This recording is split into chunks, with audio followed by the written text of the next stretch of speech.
Happy Sunday.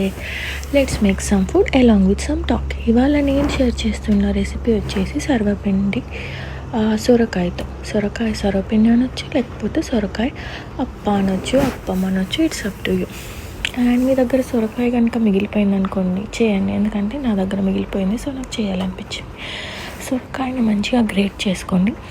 Great చేసుకున్న దాంట్లో కొంచెం ఆనియన్, మిర్చి, కరివేపాకు, జీలకర్ర అండ్ బియ్యపిండి.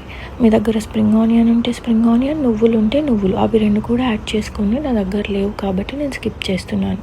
కొంచెం ఉప్పు, ఆ సొరకాయలో ఉన్న వాటర్తోనే ఫస్ట్ కలపండి. తర్వాత వాటర్ కన్సిస్టెన్సీ, లైక్ వాటర్ వేసుకుంటూ కన్సిస్టెన్సీని అడ్జస్ట్ చేసుకుంటూ ఒక బాల్ లాగా చేసుకోండి. అది మరీ మెత్తగా ఉండొద్దు, మరీ గట్టిగా ఉండొద్దు, మీడియం కన్సిస్టెన్సీలో ఉండాలి. ఒక 10 minutes రెస్ట్ ఇచ్చాక ఒక ప్యాన్ తీసుకొని దానిపై ఆయిల్ స్ప్రెడ్ చేసి ఒక బాల్ తీసుకొని మీకు ఏ సైజులో కావాలంటే ఆ సైజులో ప్యాన్ మీద ఒత్తేసుకోండి. సిమ్లో పెట్టి ఒత్తేసుకొని ఆ తర్వాత ఫ్లేమ్ని అడ్జస్ట్ చేసుకోండి.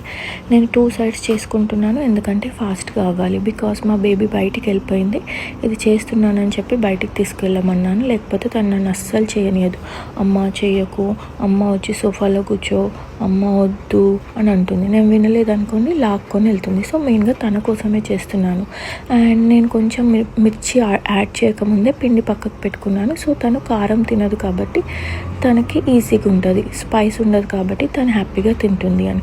అండ్ దీనికి బెస్ట్ కాంబినేషన్ వచ్చేసి curd and ghee. Mostly curd, మాకైతే కర్డ్తోనే ఇష్టం, మేము కర్డ్తోనే తిన్నాం. అండ్ ఆయిల్ కూడా మరీ టూ మచ్ ఏం పట్టదు, బట్ మినిమం ఆయిల్ అయితే పట్టుతుంది ఖచ్చితంగా. And this is the yummiest recipe. Trust me and try it. Bye.